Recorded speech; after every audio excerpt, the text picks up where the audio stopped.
Pernah gak sih kalian kepikiran kayak gini? Si Pak Bos A kayaknya kurang terbuka ya sama ide-ide baru. Sampai kapan nih kita begini terus? Coba gue jadi atasannya. Pak Bos tuh kerjaannya nyuruh aja. Mentang-mentang bos. Awas nanti kalau gue yang jadi bos. Gue merasa hidup gue masih kurang nih. Teman-teman gue udah pada nikah. Pada punya anak, kerjanya udah hebat-hebat, tabungannya banyak, jalan-jalan ke luar negeri. Duit tabungan gue pada kemana ya?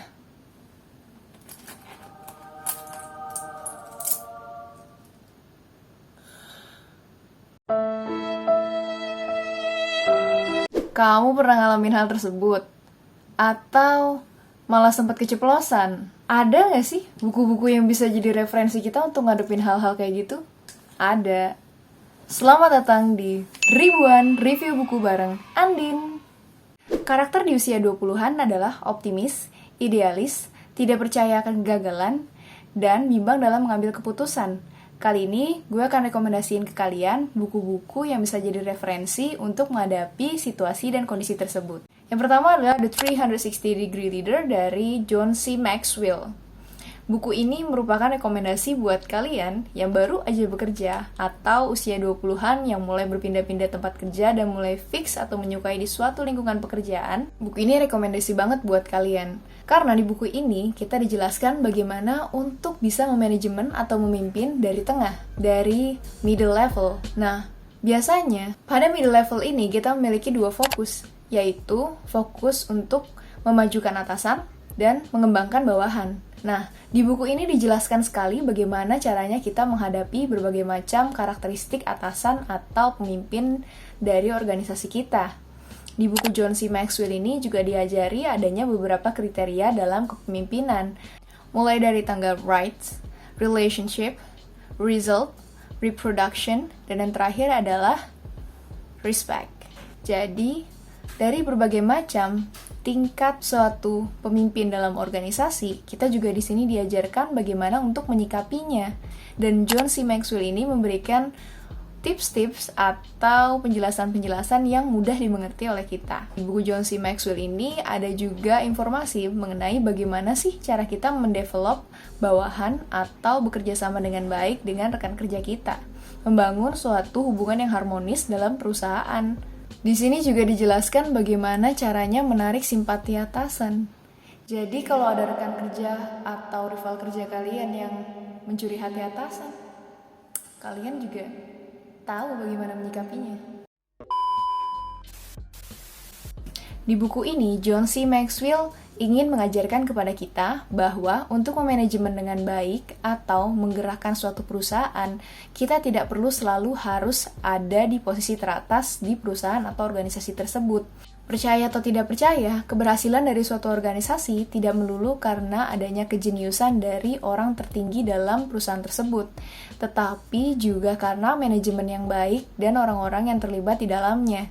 Jadi buat kalian yang masih memimpin di posisi di tengah, kalian tetap bisa menggerakkan perusahaan dengan baik dan menjalin suatu harmonisasi yang baik dengan rekan kerja kalian.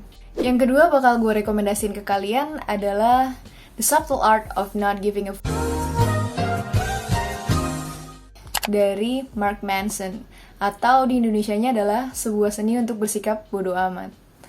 Di buku ini, Mark Manson ingin menjelaskan kepada kita bagaimana caranya kita agar lebih berlapang dada atau menerima masalah yang ada dan lebih fokus dalam memilih mana yang penting dalam hidup kita dan mana yang tidak. Di buku ini juga Mark Manson menjelaskan berbagai cara bagaimana kita untuk dapat melepas emosi-emosi yang ada dan timbul dari faktor eksternal. Jadi kalau ada orang yang suka ngomongin yang enggak-enggak, diemin aja.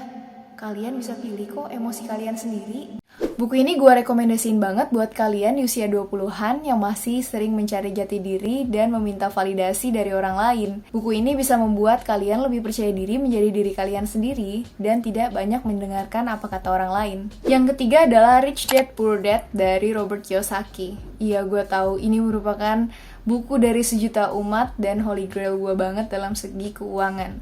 Kenapa? Karena Robert Kiyosaki di sini menjelaskan dengan analogi yang sangat sederhana, yaitu ayah kaya dan ayah miskin. di mana si ayah kaya mengajarkan kita untuk investasi dan si ayah miskin mengajarkan kita untuk menabung. Perbedaan antara investasi dan menabung ini membuka pikiran dari banyak kaum milenial mengenai kesadaran akan investasi. Di buku ini juga dijelaskan bagaimana kita dapat mencari sumber income, yaitu yang pertama dari pekerjaan tetap kita, yang kedua adalah pekerjaan sampingan atau freelancer, yang ketiga adalah membangun bisnis, dan yang keempat menjadi seorang investor. Nah, akhir-akhir ini tren investor merupakan tren yang sangat booming di Indonesia.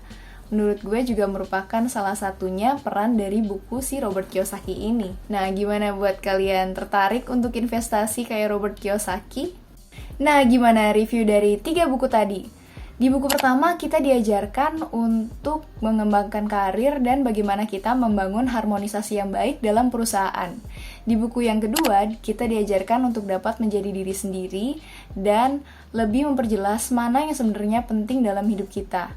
Buku yang ketiga menjelaskan mengenai manajemen keuangan, bagaimana kita berinvestasi, dan bagaimana kita membangun bisnis. Menurut kalian, buku mana sih yang paling kalian suka? Tulis di komen ya. Jangan lupa, buat kalian yang suka video ini, klik like dan subscribe untuk yang belum subscribe. Dan kita bakal ketemu lagi di minggu depan. Sampai jumpa di video berikutnya. Dadah!